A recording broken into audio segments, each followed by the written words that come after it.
There's no doubt that Arc Raiders has become the standout multiplayer game of 2025 with huge player counts, viral clips, and it just got many people by the bollocks. To be honest, I'd probably have it amongst my Game of the Year nominees, though I'm Claire Obscure all the way.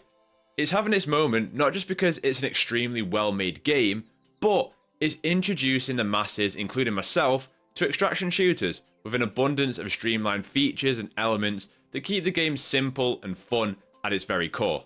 A whole new dimension really in PvPvE that we've seen before, of course, but it's a very different experience as an extraction shooter. But Embark aren't the only ones trying to make a name for themselves in the extraction shooter space. So too are Bungie. Bungie's Marathon is set to release before the end of the fiscal year, and it's had a really rough start, between whelmed previews from the press and creators, a poor first alpha impression after lifting NDAs, and a disastrous art fiasco of stolen art in the game. It's got off to the worst possible start really.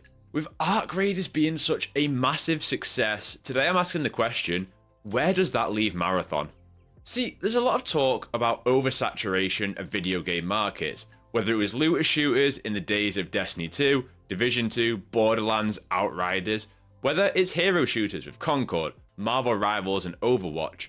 Does that same logic apply here with extraction shooters now that Tarkov is 1.0, Arc Raiders has blown up, and Marathon is set to follow? This may be an unpopular take, but I think Marathon is going to be okay. I think it's going to surprise people, because it's going to be such a different experience from both Tarkov and Arc Raiders that it's going to do two things. It's going to both push people away, but also pull people in. I think there's a world where both Marathon and Arc Raiders can coexist because of some key differences between the two. There are so many things that I love about Arc Raiders, but if there is one thing that has let me down, that I've been disappointed by, it's its in-game storytelling and world building. I'm not expecting Arc Raiders to have full-blown story quests or make it this rich narrative experience. But what I would say is that for how brilliant its premise is of the humans going underground, the Ark, the first wave, I have been extremely bored by what is there. And look, it's early days, things might get better and there's some kind of events to lead up to, but I just think so far I'm not that bothered about any of the elements beyond the fact that I just think it's an extremely cool and beautiful aesthetic. I finished every single quest in Arc Raiders that's available, and out of the 63 available quests, there was only one time in the entirety of it where I was like, oh, we're going somewhere here, it's starting to get exciting, where you go to some old battlegrounds to see some barren husk and try and get some information about what happened during the first wave. And it just didn't really go anywhere. And that was the only time I was like, oh, we're actually building to some kind of story. Maybe we're going to introduce the next wave of Arc robots here and have some kind of storytelling there. But no, there was none of that. And again, it's not that it definitely needs this grand, rich story, but they built this really interesting premise of the first wave, of the Arc robots and how they invaded and how they sent the humans underground. But they're just not doing enough with it right now for me. It just led to nothing. No audio logs, no hidden secrets, just a flat outcome. And I think this is one of the elements that excites me more about Marathon. Having so many hours in Destiny and playing it for years, I think Bungie have gained a real pedigree in live service storytelling, Lightfall aside of course. And as a result, I think the narrative direction that Marathon might have will bring some players in, me included.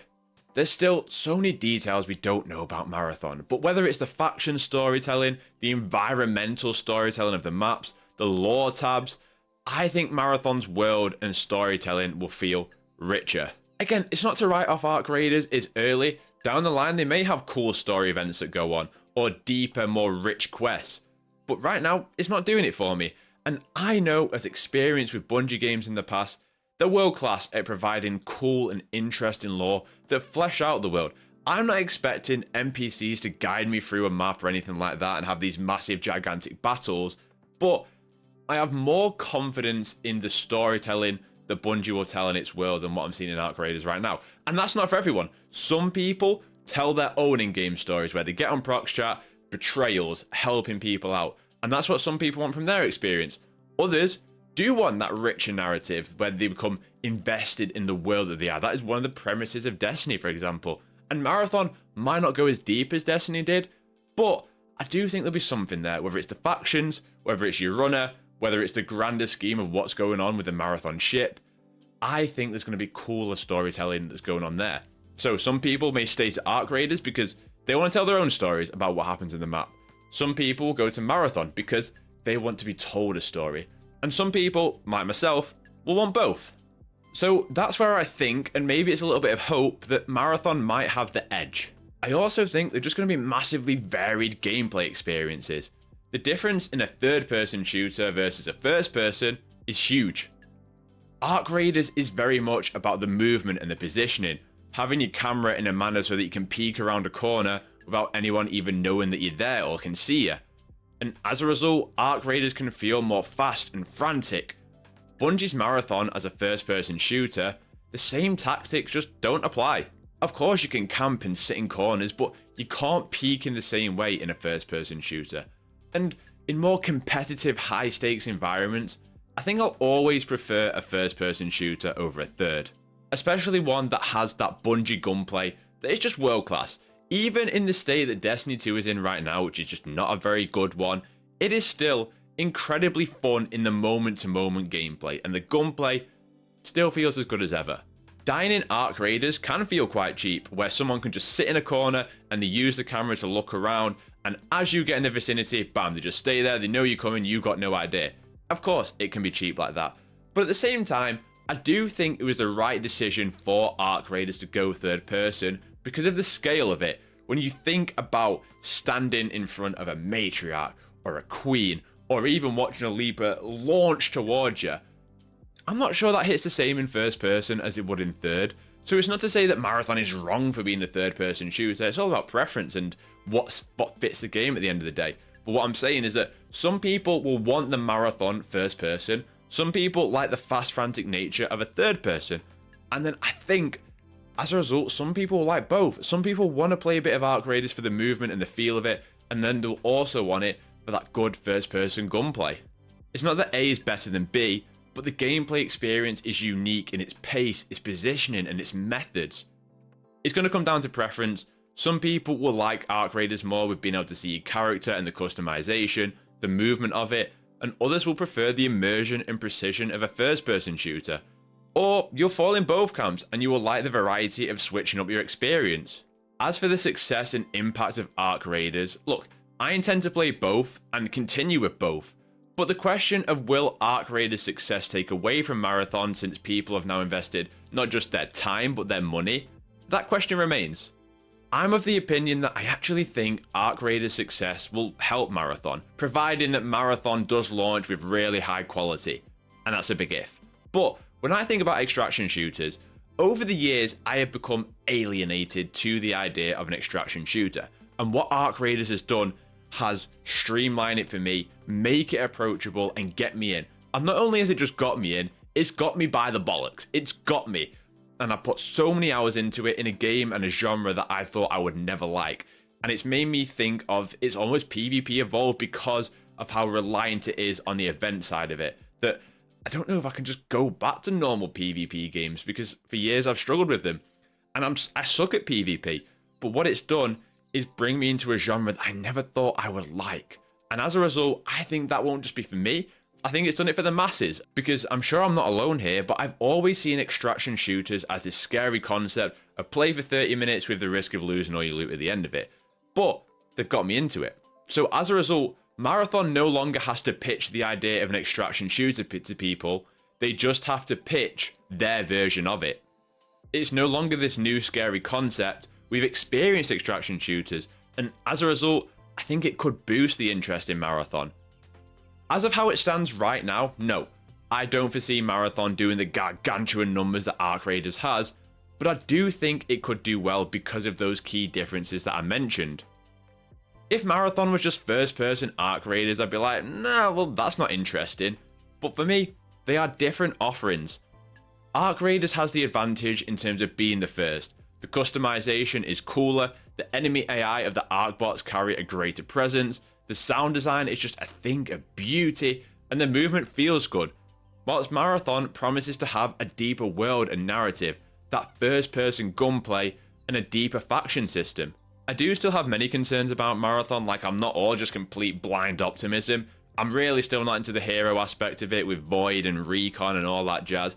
I've always just preferred a flat out hero that you can customize, and from both an ability point of view and a customization point of view, the heroes just still isn't too appealing to me personally. It could go both ways, where it leads to some very cool synergies between the different heroes, or you get into a 3-stack and all people just run void and hide in the shadows. It's hard to tell right now, but I do think as a result, it lacks that uniqueness of your own runner, and it could lead to an imbalanced meta. The first alpha missed proximity chat and solo queue, but it does sound like all of that has been reversed now and implemented, given rumblings from a recent alpha from people who played it, or from the development blogs that they've released. If there's one aspect that Arc Raiders and Embark have been phenomenal with, that I've been blown away with, it's been their response to player feedback. We asked for a duo queue implemented. We're like, oi, these store prices way too expensive. Store prices reduced. We're concerned about pay to win in the decks. There's no pay to win decks in the paid ones, only in the free track. Venator, way overpowered, needs nerfing. The Venator, it's nerfed. The vaulting, the Arc bots hit registration, desync behind cover, all of these issues either getting immediate fixes or already addressed, and like, it's just incredible to see that level of player feedback. It really, really is. And as a Destiny player, as someone that has looked at Destiny over the past couple of years and how they've addressed and responded to player feedback, they felt very out of touch, okay? We've said that the grind isn't enjoyable. We've said about certain content and feeling narrowed into one way. And then the portal and all the changes that have come with that. Bungie's response to feedback over the past year has just simply not been very good, and they felt out of touch. So if there's concern with Marathon for me would be how they respond to feedback with Marathon. Now look, we've just spoken about proc chat, we've spoken about solo queues, and it looks like they're addressing stuff like that. But it will also be about in the game. And again, going back to Destiny, that's my only point of reference right now. The Eververse store has become a little bit overbearing, should we say, in terms of the amount of cosmetics and items that have been introduced per update. It's too much, okay? And there's not enough content that's gone alongside that. I do worry that with all the different heroes and battle passes or whatever, that a similar situation could happen with Marathon. But I hope that there has been some restraint on a monetization level, because you have to earn the player's goodwill before you go overbearing with the monetization. It's just that simple nowadays. Look, I know we've reached a point where people just enjoy dunking on things and there's a desire to see companies or games fail, but for me, I want to see both thrive. The best possible situation for Arc Raiders is to see Marathon succeed, and the best possible situation for Marathon has been Arc Raiders' success, because competition always breeds innovation. And we've seen it in recent years that if you get a top dog like an Overwatch, like a Call of Duty, like a Destiny in their own respective genres, they can just rest on the laurels and drift into mediocrity. And we don't want to see that in any genre or with any game. We should always want good games, as it pushes the medium forward. Look at this year's Call of Duty. Years of no real competitors has allowed that product to exist. I am sorry, but that's the way it is. And I think Destiny's lack of a looter shooter alternative over the years has allowed it to drift into the state that it's currently in. So we should not want Arc Raiders to be the only successful extraction shooter. And the same drop when Marathon drops, we should want Arc Raiders to keep pushing it. I'm really excited about the future of both of these games, where the long term of Arc Raiders may lead us with the different Arc bots, the maps and the encounters, and how Marathon's world may develop in its narrative, what mysteries may be uncovered, and to see a Bungie first-person shooter in this decade. As of right now, I think Arc Raiders has only helped Marathon in introducing the mainstream into extraction shooters, so that when Marathon rolls around, they don't have to sell that part, just their version of it. A large portion of that relies on Bungie delivering, and there's more than enough reason to be skeptical on that front from recent years, but I always try and sit on the optimistic side. I'd love to see both thrive, but only time will tell. I just thought it was an interesting conversation given the impact of Arc Raiders.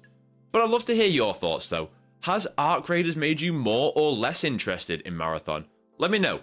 If you enjoyed the vid, consider leaving a like and maybe subscribe. These are the kind of sci-fi games that I cover here and these kind of conversations, so if you want more of that, you'll find it here. Consider subscribing.